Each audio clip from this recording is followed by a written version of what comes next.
Kain tayo guys. Kain tayo guys ng rice cake. So ito yung niluto kong rice cake. Yan, daming eggs oh. Sarap. Yan. So ang niluto ko ay kalahati lang. Dahil ako lang kumakain nito. Yan siya oh. Red color siya.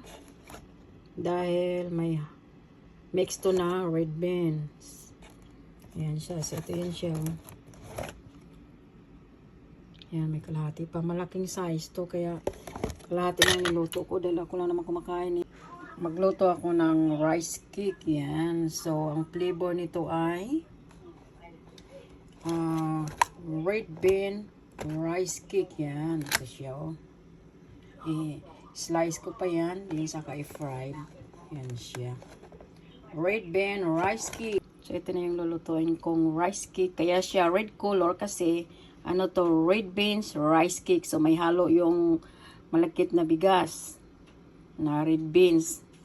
Tapos mayroon ding isang flavor nito na ano lang talaga, malagkit na bigas, yung puro. So ganito ang pagluto ng rice cake. Yan. So isaw-saw siya dito sa eggs, din saka siya fried. Ito yung pangalawang salang. Ayan, dinamihan ko ng itlog. So, hindi ko niluto lahat. Ganito ang pagluto ng rice cake. Yan. Kapag malambot na yan, luto na yan.